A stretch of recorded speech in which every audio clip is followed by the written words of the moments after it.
Pot-bouille, partie 9, chapitre 9.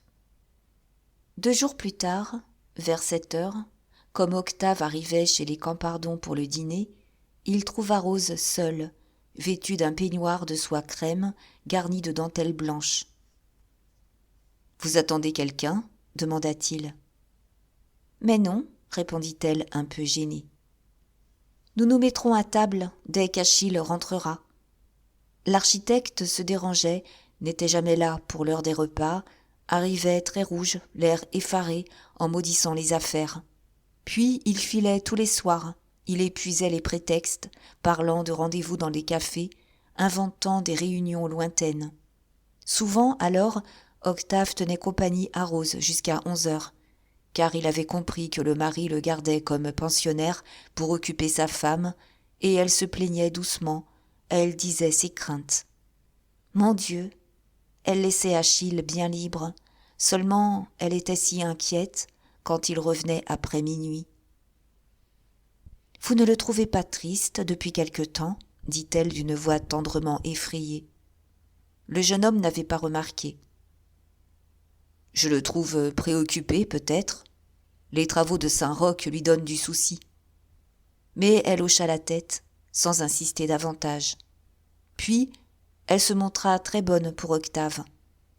L'interrogea comme de coutume sur l'emploi de sa journée, avec une affection de mère et de sœur.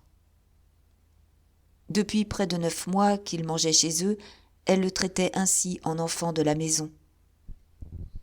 Enfin, l'architecte parut. « Bonsoir, mon chat. Bonsoir, ma cocotte, » dit-il en la baisant de son air passionné de bon mari. « Encore un imbécile qui m'a retenu 1 heure sur un trottoir. » Octave s'était écarté et il les entendit échanger quelques mots à voix basse. « Viendra-t-elle » ? « Non, à quoi bon ?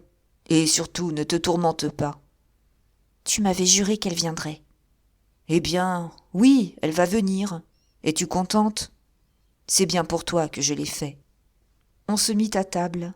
Pendant tout le dîner, il fut question de la langue anglaise que la petite Angèle apprenait depuis 15 jours. Campardon avait brusquement soutenu la nécessité de l'anglais pour une demoiselle. Et, comme Lisa sortait de chez une actrice qui revenait de Londres, chaque repas était employé à discuter les noms des plats qu'elle apportait. Ce soir-là, après de longs essais inutiles sur la prononciation du mot « rumsteak », il fallut remporter le rôti, oublié au feu par Victoire et dur comme des semelles de bottes. On était au dessert lorsqu'un coup de timbre fit tressaillir Madame Campardon. « C'est la cousine de Madame » revint dire Lisa, du ton blessé d'une domestique qu'on a négligé de mettre dans une confidence de famille. Et Gasparine, en effet, entra.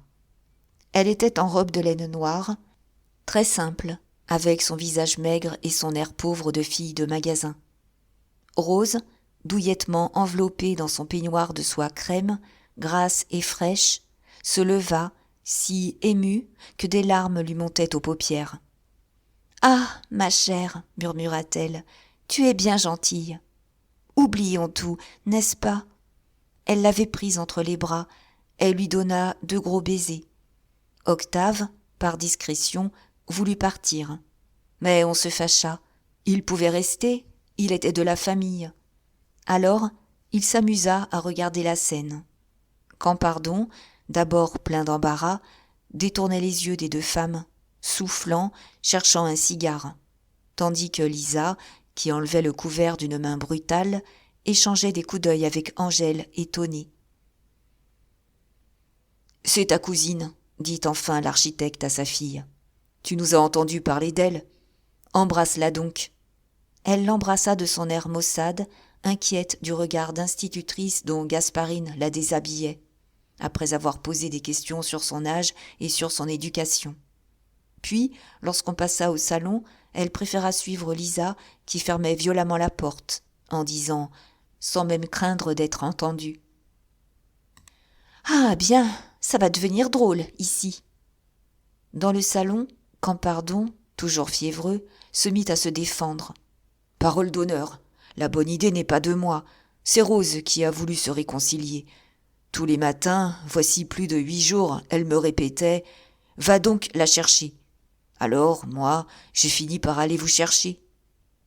Et, comme s'il eût senti le besoin de convaincre Octave, il l'emmena devant la fenêtre.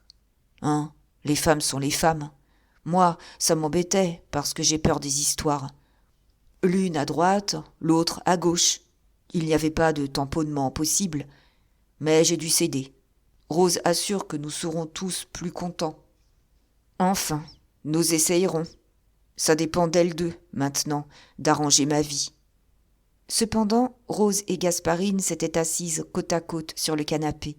Elles parlaient du passé, des jours vécus à Plassans, chez le bon père d'Aumergue.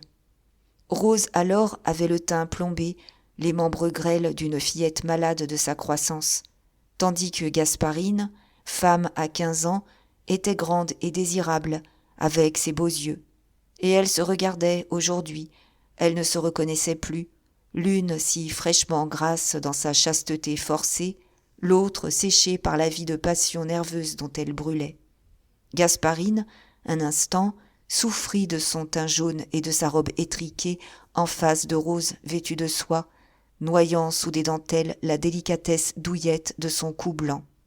Mais elle dompta ce frisson de jalousie. Elle accepta tout de suite une situation de parente pauvre, à genoux devant les toilettes et les grâces de sa cousine. « Et ta santé ?» demanda-t-elle à demi-voix. « Achille m'a parlé. Ça ne va pas mieux ?»« Non, non, » répondit Rose, mélancolique. « Tu vois, je mange, j'ai l'air très bien. Et ça ne se remet pas, ça ne se remettra jamais. » Comme elle pleurait, Gasparine la prit à son tour dans ses bras, la garda contre sa poitrine plate et ardente, pendant que Campardon accourait les consoler. « Pourquoi pleures-tu » disait-elle avec maternité. « Le principal est que tu ne souffres pas. Qu'est-ce que ça fait si tu as toujours autour de toi des gens pour t'aimer ?» Rose se calmait, souriait déjà au milieu de ses larmes. Alors l'architecte, emporté par l'attendrissement, les saisit toutes les deux dans une même étreinte, leur donna des baisers en balbutiant. « Oui, oui, nous nous aimerons bien, nous t'aimerons bien, ma pauvre cocotte. Tu verras comme tout s'arrangera à présent que nous sommes réunis. » Et, se tournant vers Octave, « Ah, mon cher, on a beau dire, il n'y a encore que la famille. » La fin de la soirée fut charmante. Campardon, qui s'endormait d'habitude au sortir de table, s'il restait chez lui, retrouva sa gaieté d'artiste, les vieilles farces et les chansons raides de l'école des beaux-arts. Lorsque, vers 11 heures, Gasparine se retira, Rose voulut l'accompagner malgré la difficulté qu'elle éprouvait à marcher ce jour-là. Et, penchée sur la rampe, dans le silence grave de l'escalier, « Reviens souvent !» cria-t-elle. Le lendemain, Octave, intéressé, tâcha de faire causer la cousine au bonheur des dames, comme ils recevaient ensemble un arrivage de lingerie. Mais elle répondit d'une voix brève. Il la sentit hostile, fâchée de l'avoir eue pour témoin la veille. D'ailleurs, elle ne l'aimait pas. Elle lui témoignait, dans leur rapport forcé, une sorte de rancune. Depuis longtemps, elle comprenait son jeu auprès de la patronne, et elle assistait à sa cour assidue, avec des regards noirs, une moue méprisante des lèvres, dont il restait parfois troublé. Lorsque cette grande diablesse de fille allongeait ses mains sèches entre eux, il éprouvait la sensation nette et désagréable que jamais il n'aurait Madame Hédouin. Cependant, Octave s'était donné 6 mois. 4 à peine venaient de s'écouler, et des impatiences le prenaient. Chaque matin, il se demandait s'il ne devait pas brusquer les choses, en voyant le peu de progrès fait dans les tendresses de cette femme, toujours si glacée et si douce. Elle avait fini pourtant par lui témoigner une véritable estime, gagnée à ses idées larges, à ses rêves de grands comptoirs modernes, déballant des millions de marchandises sur les trottoirs de Paris. Souvent, lorsque son mari n'était pas là et qu'elle ouvrait la correspondance avec le jeune homme, le matin, elle le retenait, le consultait, se trouvait bien de ses avis, et une sorte d'intimité commerciale s'établissait ainsi entre eux. C'étaient des liasses de factures où leurs mains se rencontraient, des chiffres dont ils s'effleuraient la peau avec leur haleine, des abandons devant la caisse, à la suite des recettes heureuses. Même, il abusait de ces moments. Sa tactique avait fini par être de la toucher dans sa nature de bonne commerçante et de la vaincre, un jour de faiblesse, au milieu de la grosse émotion de quelque vente inespérée. Aussi cherchait-il un coup étonnant qui la lui livrerait. Du reste, dès qu'il ne la tenait plus à causer d'affaires, tout de suite elle reprenait sa tranquille autorité, lui donnait poliment des ordres, comme elle en donnait aux garçons de magasin. Et elle dirigeait la maison avec sa froideur de belle femme, portant une petite cravate d'homme sur sa gorge de statue antique, sanglée dans la sévérité d'un corsage éternellement noir. Vers cette époque, M.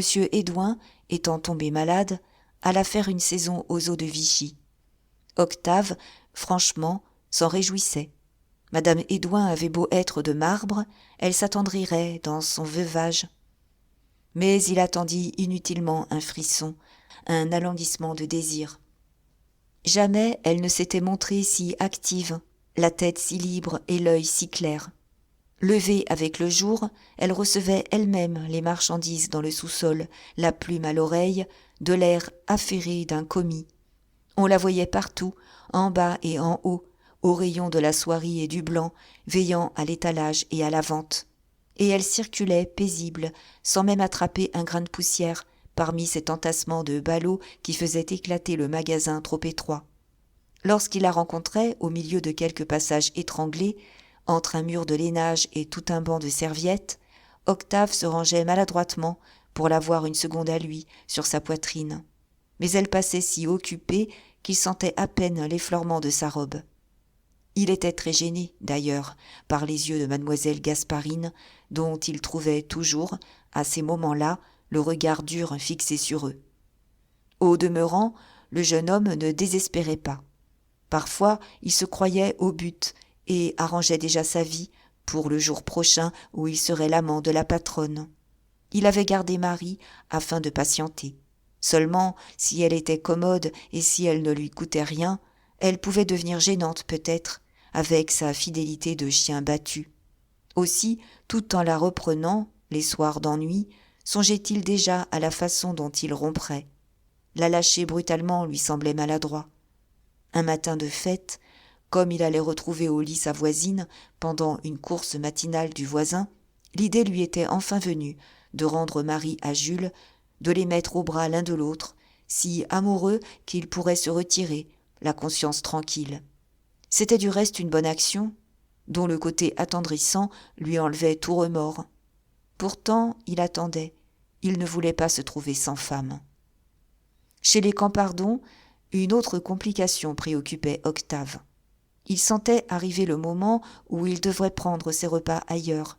Depuis 3 semaines, Gasparine s'installait dans la maison, avec une autorité de plus en plus large.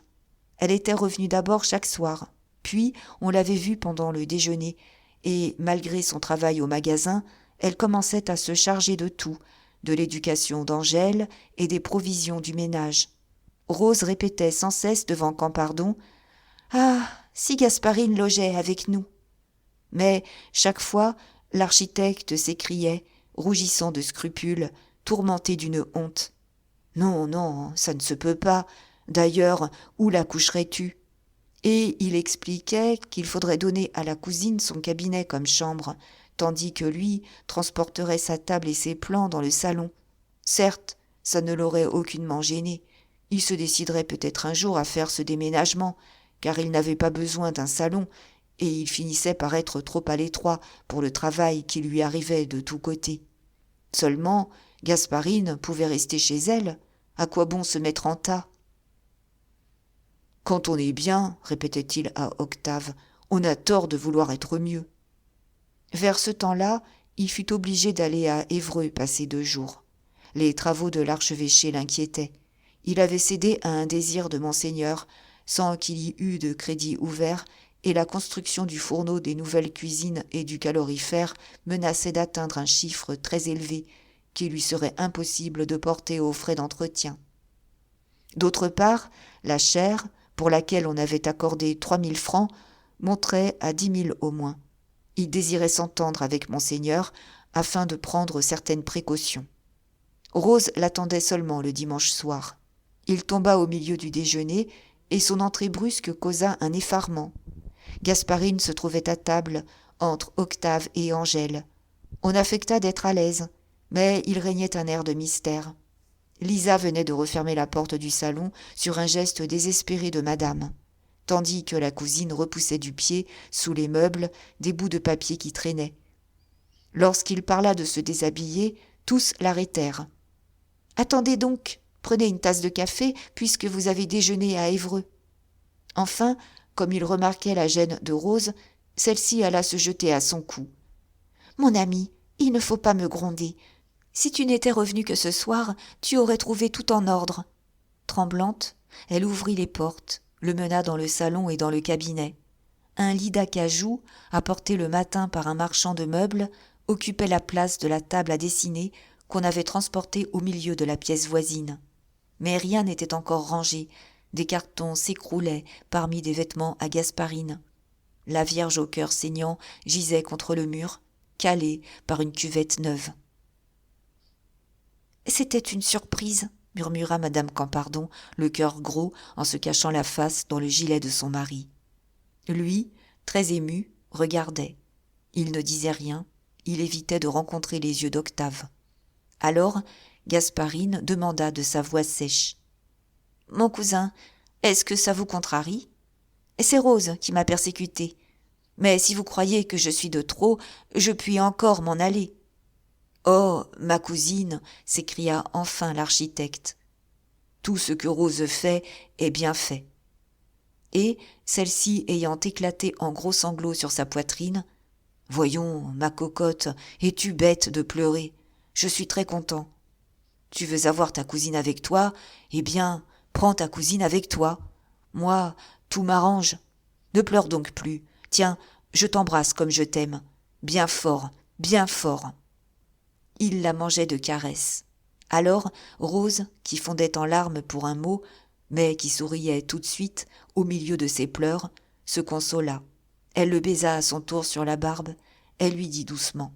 « Tu as été dur. Embrasse-la aussi. » Campardon embrassa Gasparine. On appela Angèle qui, de la salle à manger, regardait, la bouche ouverte, les yeux clairs. Et elle dut l'embrasser également. Octave s'était écarté en trouvant qu'on finissait par être trop tendre dans cette maison. Il avait remarqué avec étonnement l'attitude respectueuse, la prévenance souriante de Lisa auprès de Gasparine. Une fille intelligente, décidément, cette coureuse aux paupières bleues. Cependant, l'architecte s'était mis en manche de chemise et, sifflant, chantant, pris d'une gaieté de gamin, il employa l'après-midi à organiser la chambre de la cousine. Celle-ci l'aidait, poussait les meubles avec lui, déballait le linge, secouait les vêtements, pendant que Rose, assise de peur de se fatiguer, leur donnait des conseils, plaçait la toilette ici et le lit de ce côté, pour la commodité de tout le monde. Alors, Octave comprit qu'il gênait leur expansion. Il se sentait de trop dans un ménage si uni. Il les avertit que, le soir, ils dînaient dehors. D'ailleurs, il était décidé. Le lendemain, il remercierait madame Campardon de sa bonne hospitalité en inventant une histoire. Vers 5 heures, comme il regrettait de ne savoir où rencontrer Trublot, l'idée lui vint de demander à dîner au Pichon, pour ne point passer la soirée seul. Mais, en entrant chez eux, il tomba sur une scène de famille déplorable. Les Vuillaume étaient là, indignés, frémissants. « C'est une indignité, monsieur !» disait la mère, debout, le bras tendu vers son gendre, écrasé sur une chaise.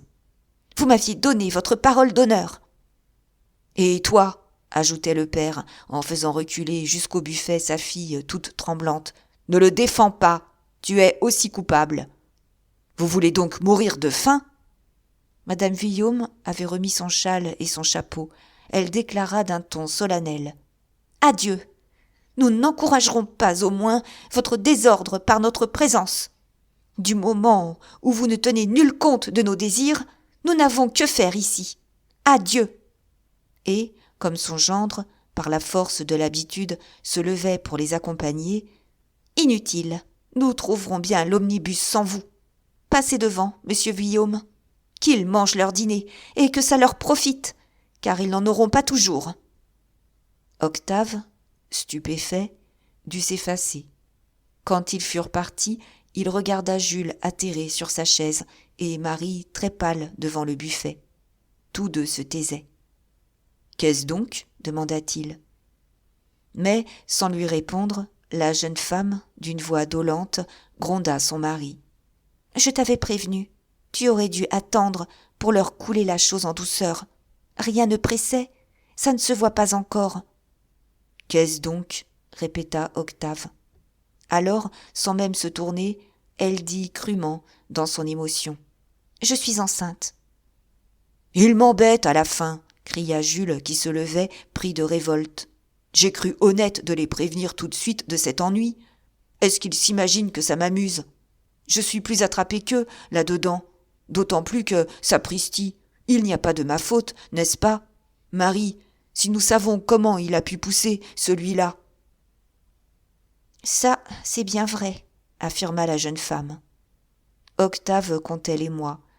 Elle était enceinte de 5 mois, et de fin décembre à fin mai, le compte s'y trouvait. Il en fut tout ému. Puis, il aima mieux douter. Mais son attendrissement persistait. Il éprouvait le besoin violent de faire quelque chose de gentil pour les Pichon. Jules continuait à grogner. On le recevrait tout de même, cet enfant. Seulement, il aurait bien dû rester où il était. De son côté, Marie, d'ordinaire si douce, se fâchait, finissait par donner raison à sa mère, qui ne pardonnait jamais la désobéissance. Et le ménage en arrivait à une querelle, se jetant le petit au visage, s'accusant l'un l'autre de l'avoir fait, lorsqu'Octave intervint gaiement. « Ça n'avance à rien, maintenant qu'il est là. Voyons, il ne faut pas dîner ici, ce serait trop triste. Je vous emmène au restaurant, voulez-vous » La jeune femme rougit. Dîner au restaurant était sa joie. Elle parla pourtant de sa fille qui l'empêchait toujours de prendre des plaisirs. Mais il fut décidé que, cette fois, Lilith serait de la partie. Et ce fut une soirée charmante. Octave les avait menés au bœuf à la mode, dans un cabinet, pour être plus libre, disait-il. Là, il les accabla de nourriture, avec une prodigalité émue, ne songeant pas à l'addition, heureux de les voir manger. Même, au dessert, quand on eut allongé Lilith entre 2 oreillers du divan, il demanda du champagne. Et ils s'oublièrent, les coudes sur la table, les yeux humides, tous trois pleins de cœur, alanguis par la chaleur suffocante du cabinet. Enfin, à 11 heures, ils parlèrent de rentrer. Mais ils étaient très rouges, l'air frais de la rue les grisa. Alors, comme la petite, tombant de sommeil, refusait de marcher, Octave, pour bien faire les choses jusqu'au bout, voulut absolument prendre une voiture, malgré le voisinage de la rue de Choiseul. Dans le fiacre, il eut le scrupule de ne pas serrer entre les siennes les jambes de Marie. Seulement, en haut, pendant que Jules bordait Lilith, il posa un baiser sur le front de la jeune femme, le baiser d'adieu d'un père qui cède sa fille à un gendre. Puis, les voyant, très amoureux, se regarder d'un air ivre, il les coucha, il leur souhaita à travers la porte une bonne nuit, avec beaucoup de jolis rêves. Ma foi, pensait-il en se fourrant tout seul dans son lit, ça m'a coûté 50 francs, mais je leur devais bien ça. Après tout, je n'ai qu'un désir, c'est que son mari la rende heureuse, cette petite femme. Et, attendri de son bon cœur, il résolut, avant de s'endormir, de tenter le grand coup, le lendemain soir. Chaque lundi, après le dîner, Octave aidait madame Édouin à examiner les commandes de la semaine. Pour cette besogne, tous deux se retiraient dans le cabinet du fond, une étroite pièce où il y avait seulement une caisse, un bureau, 2 chaises et un canapé. Mais ce lundi-là, les Duveyrier menaient justement madame Édouin à l'opéra-comique. Aussi, vers 3 heures, appela-t-elle le jeune homme. Malgré le clair soleil, ils durent allumer le gaz, car le cabinet ne recevait qu'un jour livide par une cour intérieure. Comme il poussait le verrou et qu'elle le regardait, étonnée, Personne ne viendra nous déranger, murmura-t-il. Elle l'approuva de la tête. Ils se mirent au travail. Les nouveautés d'été allaient magnifiquement. Toujours les affaires de la maison s'étendaient. Cette semaine-là, surtout, la vente des petits lainages s'annonçait tellement bien qu'elle laissa échapper un soupir. « Ah, si nous avions de la place !» Mais, dit-il, commençant l'attaque, cela dépend de vous. J'ai une idée, depuis quelque temps, dont je veux vous parler. C'était l'affaire d'audace qu'il cherchait. Il s'agissait d'acheter la maison voisine, sur la rue Neuve Saint-Augustin, de donner congé à un marchand d'ombrelles et à un bimbelotier, puis d'agrandir les magasins où l'on pourrait créer de vastes rayons. Et il s'échauffait, se montrait plein de mépris pour l'ancien commerce, au fond de boutiques humides, noires, sans étalage. Évoquait du geste un commerce nouveau, entassant tout le luxe de la femme dans des palais de cristal, remuant les millions au plein jour, flambant le soir ainsi qu'une fête de gala princier. « Vous tuerez le commerce du quartier Saint-Roch, disait-il. Vous attirerez à vous les petites clientèles. Ainsi, la maison de soierie de M. Vabre vous fait du tort aujourd'hui. Développez vos vitrines sur la rue, créez un rayon spécial et vous le réduisez à la faillite avant 5 ans. Enfin, il est toujours question d'ouvrir cette rue du 10 décembre qui doit aller du Nouvel Opéra à la Bourse. Mon ami Campardon m'en parle quelquefois. Cela peut décupler le mouvement d'affaires du quartier. » Madame Hédouin, le coude sur un registre, sa belle tête grave appuyée dans la main, l'écoutait. Elle était née au bonheur des dames, fondée par son père et son oncle. Elle aimait la maison, elle la voyait s'élargir, dévorer les maisons voisines, étaler une façade royale. Et ce rêve allait à son intelligence vive, à sa volonté droite, à l'intuition délicate de femme qu'elle avait du nouveau Paris. « Jamais l'oncle Deleuze ne voudra, murmura-t-elle. Puis, mon mari est trop souffrant. » Alors, la voyant ébranlée, Octave prit sa voix de séduction, une voix d'acteur, douce et chantante. Il la chauffait en même temps de ses yeux couleur de vieil or, que des femmes disaient irrésistibles. Mais le bec de gaz avait beau brûler près de sa nuque, elle restait sans une chaleur à la peau, elle tombait seulement dans une rêverie, sous l'étourdissement des paroles intarissables du jeune homme. Il en était arrivé à étudier l'affaire au point de vue des chiffres, à établir déjà un devis approximatif, de l'air passionné dont un page romantique aurait déclaré un amour longtemps contenu. Lorsque, brusquement, elle sortit de ses réflexions, elle se trouva dans ses bras. Il la poussait sur le canapé, croyant qu'elle cédait enfin. « Mon Dieu, c'était pour ça !» dit-elle avec un accent de tristesse en se débarrassant de lui comme d'un enfant importun. « Eh bien, oui, je vous aime !» cria-t-il. « Oh, ne me repoussez pas. Avec vous, je ferai de grandes choses. » Et il alla ainsi jusqu'au bout de la tirade qui sonnait faux. Elle ne l'interrompit pas. Elle s'était remise à feuilleter le registre, debout. Puis, quand il se tut, « Je sais tout ça. On me l'a déjà dit. Mais je vous croyais plus intelligent que les autres, monsieur Octave. Vous me faites de la peine, vraiment, car j'avais compté sur vous. Enfin, tous les jeunes gens manquent de raison. Nous avons besoin de beaucoup d'ordre dans une maison telle que la nôtre, et vous commencez par vouloir des choses qui nous dérangeraient du matin au soir. Je ne suis pas une femme ici, j'ai trop d'affaires. Voyons, vous qui êtes si bien organisée, comment n'avez-vous pas compris que jamais je ne ferai ça, parce que c'est bête d'abord, inutile ensuite, et que, heureusement pour moi, je n'en ai pas la moindre envie. » Il aurait préféré dans une colère d'indignation, étalant de grands sentiments. Sa voix calme, son tranquille raisonnement de femme pratique, sûre d'elle-même, le déconcertait. Il se sentait devenir ridicule. « Ayez pitié, madame, balbutia-t-il encore. Voyez ce que je souffre. » « Non, vous ne souffrez pas. En tout cas, vous guérirez. Tenez, on frappe.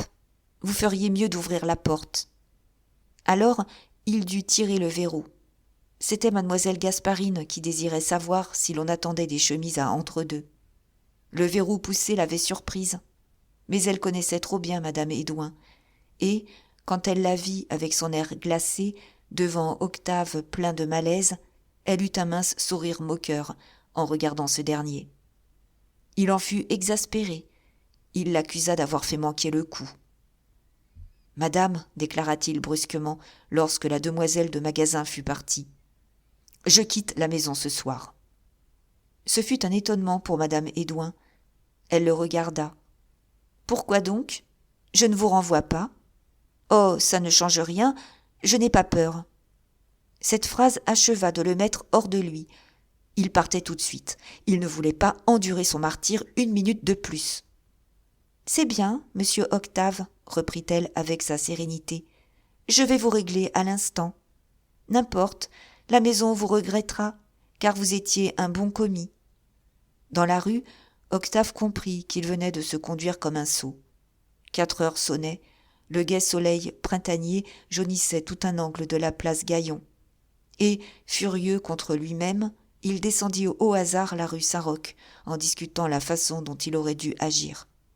D'abord, pourquoi n'avait-il pas pincé les hanches à cette Gasparine ? C'était ce qu'elle demandait sans doute. Mais il ne les aimait pas, comme Campardon, à ce degré de sécheresse. Puis, il se serait peut-être mal adressé encore, car celle-là lui semblait une de ces particulières d'une vertu rigide avec les messieurs du dimanche, lorsqu'elles ont un homme de semaine qui les met sur le flanc du lundi au samedi. Ensuite, quelle idée jeune d'avoir voulu quand même devenir l'amant de la patronne. Ne pouvait-il donc faire son affaire d'argent dans la maison sans exiger d'y trouver tout à la fois le pain et le lit ?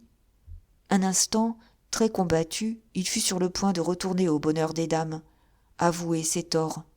Puis la pensée de madame Hédouin, si tranquillement superbe, réveilla sa vanité souffrante, et il redescendit vers Saint-Roch. Tant pis, c'était fait. Il allait voir si Campardon n'était pas dans l'église pour l'emmener au café prendre un madère. Ça le distrairait. Il entra par le vestibule où s'ouvre une porte de la sacristie, une allée noire et sale de maisons louches. « Vous cherchez peut-être monsieur Campardon ?» dit une voix près de lui, comme il hésitait, fouillant la nef du regard.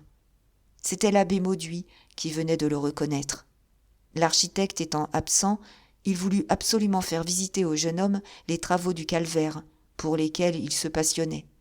Il le mena derrière le chœur, lui montra d'abord la chapelle de la Vierge, aux murs de marbre blanc et dont l'autel est surmonté du groupe de la crèche, un Jésus entre un Saint-Joseph et une Sainte Vierge d'un style rococo. Puis, derrière encore, il lui fit traverser la chapelle de l'adoration perpétuelle, aux 7 lampes d'or, aux candélabres d'or, à l'autel d'or luisant dans l'ombre fauve des vitraux couleur d'or.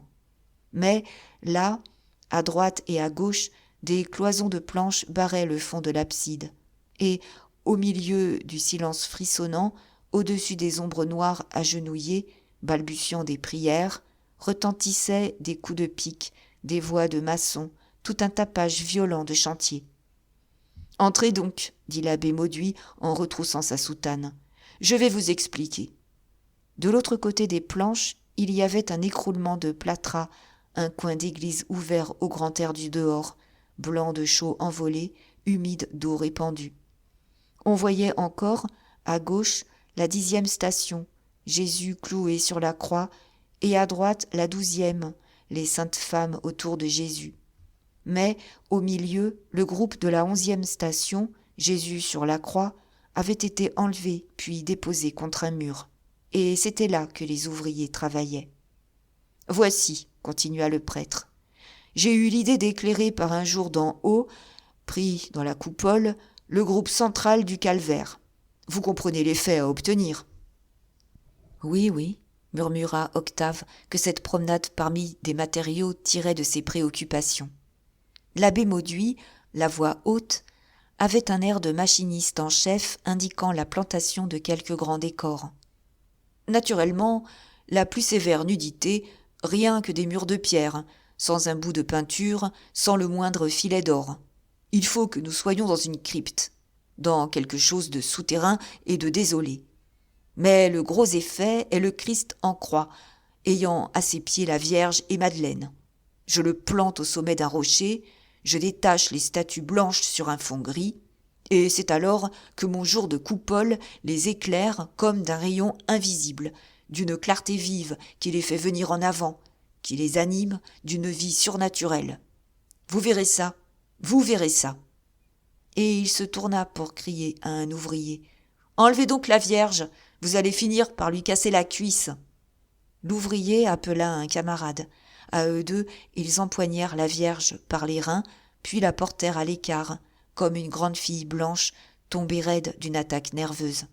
« Méfiez-vous, répétait le prêtre qui les suivait au milieu des gravats. Sa robe est déjà fêlée. Attendez. Il leur donna un coup de main, saisit Marie par le dos et sortit tout plâtreux de cet embrassement. Alors, reprit-il en revenant vers Octave, imaginez que les deux baies de la nef, là, devant nous, soient ouvertes, et allez vous placer dans la chapelle de la Vierge. Par-dessus l'autel, à travers la chapelle de l'adoration perpétuelle, tout au fond, vous apercevrez le calvaire. Et vous imaginez-vous les faits, ces trois grandes figures, ce drame simple et nu, dans cet enfoncement de tabernacle, au-delà de cette nuit mystérieuse des vitraux, de ces lampes et de ces candélabres d'or, hein? Je crois que ce sera irrésistible. Il devenait éloquent, il riait d'aise, très fier de son idée. Les plus sceptiques seront remués, dit Octave pour lui faire plaisir. N'est-ce pas? Cria-t-il. Il me tarde de voir tout cela en place. En revenant dans la nef, il s'oublia, il garda sa voix haute, son allure d'entrepreneur, et il parlait de Campardon avec les plus grands éloges. Un garçon qui, au Moyen-Âge, disait-il, aurait eu un sens religieux très remarquable. Il avait fait sortir Octave par la petite porte du fond. Il le retint encore un instant dans la cour du presbytère où l'on voit le chevet de l'église, noyé sous des constructions voisines. C'était là qu'il demeurait, au second étage d'une grande maison à façade rouillée, occupée tout entière par le clergé de Saint-Roch. Une odeur discrète de prêtre, un silence chuchotant de confessionnal sortait du vestibule, surmonté d'une vierge, et des hautes fenêtres, voilées d'épais rideaux. « J'irai voir monsieur Campardon ce soir, » dit enfin l'abbé Mauduit. « Priez-le de m'attendre. Je veux causer à l'aise d'une amélioration. » Et il salua de son air mondain. Octave était calmé. Saint-Roch, avec ses voûtes fraîches, avait détendu ses nerfs. Il regarda curieusement cette entrée d'église à travers une maison particulière, cette loge de concierge où l'on devait la nuit tirer le cordon pour le bon Dieu, tout ce coin de couvent perdu dans le grouillement noir du quartier. Sur le trottoir, il leva encore les yeux. La maison étendait sa façade nue, aux fenêtres grillées et sans rideaux, mais des barres de fer retenaient des caisses de fleurs sur les fenêtres du 4e étage. Et, en bas, dans les murs épais, s'ouvraient d'étroites boutiques dont le clergé tirait profit, un savetier, un horloger, une brodeuse, même un marchand de vin. Rendez-vous des croque-morts, les jours d'enterrement. Octave, disposé par son insuccès au renoncement de ce monde, regretta la tranquille existence que les vieilles servantes des curés devaient mener là-haut, dans ces chambres garnies de verveine et de pois de senteur. Le soir, à 6h30, comme il entrait sans sonner chez les Campardon, il tomba net sur l'architecte et sur Gasparine, en train de se baiser à pleine bouche dans l'antichambre. Celle-ci, qui arrivait du magasin, n'avait pas même pris le temps de refermer la porte. Tous deux restèrent saisis. « Ma femme se donne un coup de peigne, » balbutia Campardon pour dire quelque chose. « Voyez-la donc. » Octave, aussi gêné qu'eux, se hâta d'aller frapper à la chambre de Rose, où il pénétrait d'habitude en parant. Décidément, il ne pouvait continuer de manger là, maintenant qu'il les surprenait derrière les portes. « Entrez !» cria la voix de Rose. « C'est vous, Octave. Oh, il n'y a pas de mal. » Elle n'avait pourtant pas remis son peignoir, les épaules et les bras nus, d'une délicatesse et d'une blancheur de lait. Attentive devant la glace, elle roulait en petits frisons ses cheveux d'or. Tous les jours, pendant des heures, c'était ainsi des soins de toilette excessifs, une continue préoccupation à s'étudier les grains de la peau, à se parer, pour s'allonger ensuite sur une chaise longue, dans un luxe et une beauté d'idole sans sexe. « Vous vous faites donc superbe encore ce soir » dit Octave en souriant. « Mon Dieu, puisque je n'ai que cette distraction, » répondit-elle, « ça m'amuse.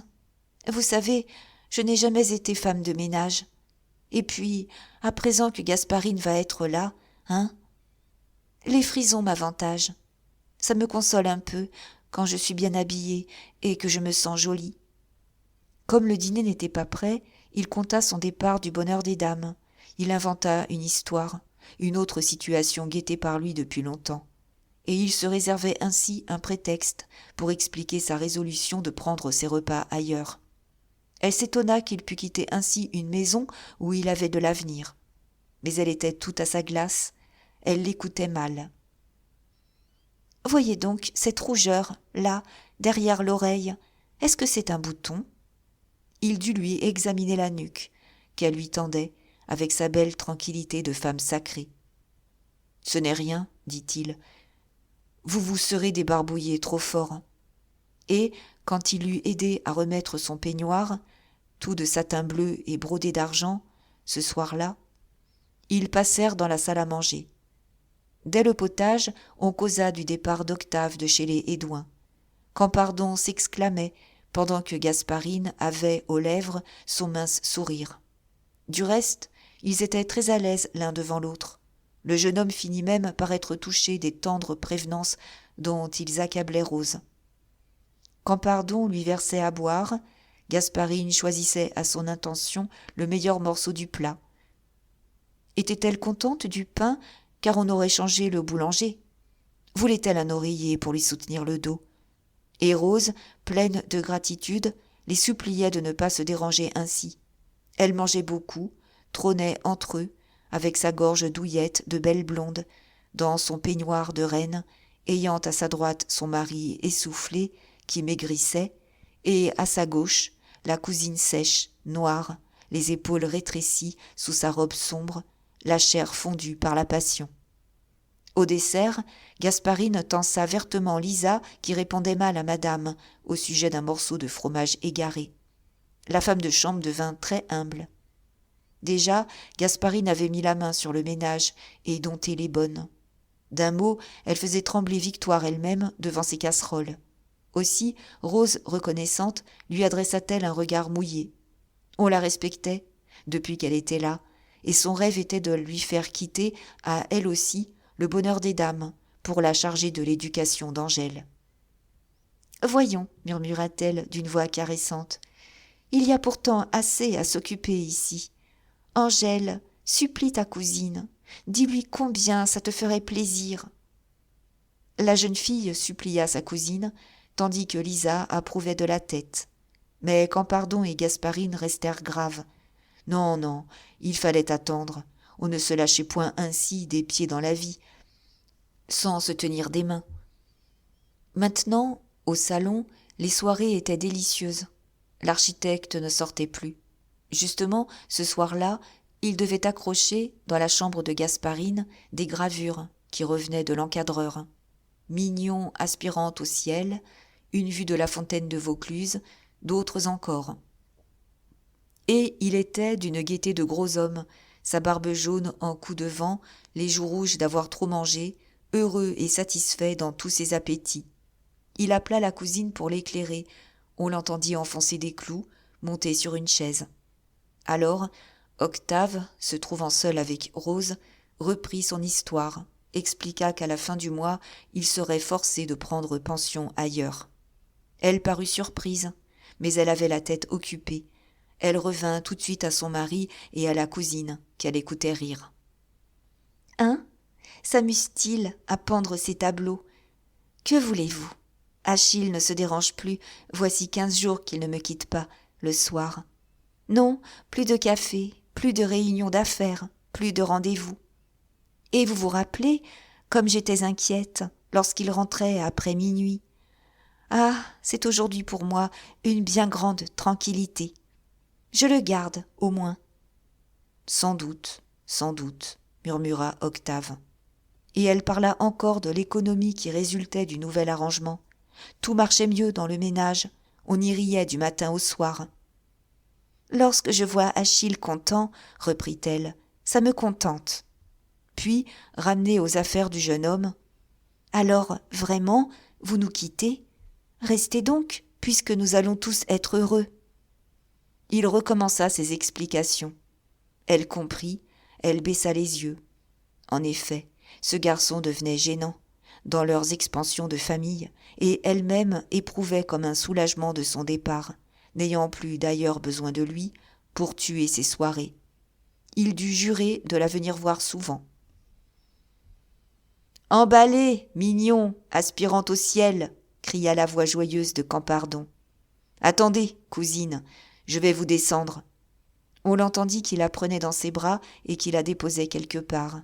Il y eut un silence, puis un petit rire. Mais déjà l'architecte rentrait dans le salon, et il présenta sa joue échauffée à sa femme. « C'est fini, ma cocotte. Embrasse ton loup, qui a bien travaillé. » Gasparine vint, avec une broderie, s'asseoir près de la lampe. Campardon s'était mis à découper en plaisantant une croix d'honneur dorée trouvée sur une étiquette. Et il rougit fortement lorsque Rose voulut lui attacher cette croix de papier avec une épingle. On en faisait un mystère, quelqu'un lui avait promis la décoration. De l'autre côté de la lampe, Angèle, qui apprenait une leçon d'histoire sainte, levait par moments la tête, coulait des regards, de son air énigmatique de fille bien élevée, instruite à ne rien dire, et dont on ignore les pensées vraies. C'était une soirée douce, un coin patriarcal d'une grande bonhomie. Mais l'architecte, brusquement, eut une révolte de pudeur. Il venait de s'apercevoir que la petite, par-dessus son histoire sainte, lisait la Gazette de France, traînant sur la table. « Angèle, dit-il sévèrement, que fais-tu là ? Ce matin, j'ai barré l'article au crayon rouge. Tu sais bien que tu ne dois pas lire ce qui est barré. »« Papa, je lisais à côté, » répondit la jeune fille. Il ne lui en enleva pas moins le numéro, en se plaignant tout bas à Octave de la démoralisation de la presse. Il y avait encore, ce jour-là, un crime abominable. Si les familles ne pouvaient plus admettre la Gazette de France, alors à quel journal s'abonner ? Et il levait les yeux au ciel, lorsque Lisa annonça l'abbé Mauduit. « Tiens, c'est vrai, » dit Octave, « il m'avait prié de vous avertir de sa visite. » L'abbé entra, souriant.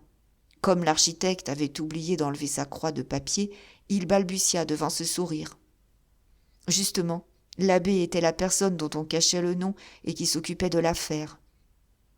« Ce sont ces dames, » murmurait Campardon. « Sont-elles assez folles ?»« Non, non, gardez-les, » répondit le prêtre, très aimable. « Elle est bien où elle est, et nous la remplacerons par une autre plus solide. » Tout de suite, il demanda à Rose des nouvelles de sa santé et approuva beaucoup Gasparine de s'être fixée auprès d'une personne de sa famille. Les demoiselles seules, à Paris, couraient tant de risques. Il disait ces choses avec son onction de bon prêtre, n'ignorant rien cependant. Ensuite, il causa des travaux, il proposa une modification heureuse. Et il semblait être venu pour bénir la bonne union de la famille et sauver ainsi une situation délicate dont on pouvait causer dans le quartier. L'architecte du calvaire devait avoir le respect des honnêtes gens. Octave, pourtant, à l'entrée de l'abbé Mauduit, avait souhaité le bonsoir au Campardon. Comme il traversait l'antichambre, il entendit, dans la salle à manger toute noire, la voix d'Angèle, qui s'était échappée, elle aussi. « C'est pour le beurre qu'elle criait ?» demandait-elle. « Bien sûr, » répondait une autre voix, celle de Lisa. « Elle est méchante comme une gale. Vous avez bien vu, à table, de quelle façon elle m'a ramassée. Mais je m'en fiche. Faut avoir l'air d'obéir avec une particulière de cette espèce.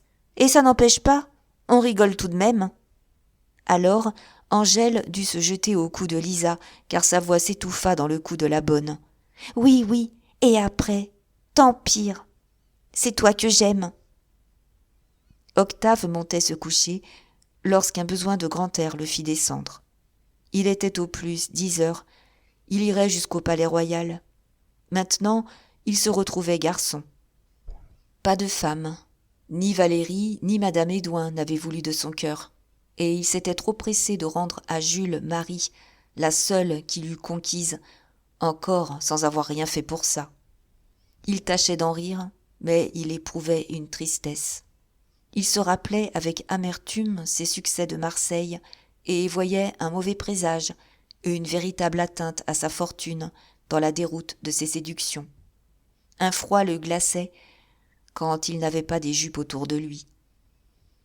Jusqu'à madame Campardon, qui le laissait partir sans larmes. C'était une terrible revanche à prendre. Est-ce que Paris allait se refuser ? Comme il posait le pied sur le trottoir, une voix de femme l'appela, et il reconnut Berthe sur le seuil du magasin de soieries dont un garçon mettait les volets. « Est-ce vrai, monsieur Mouret ? Demanda-t-elle.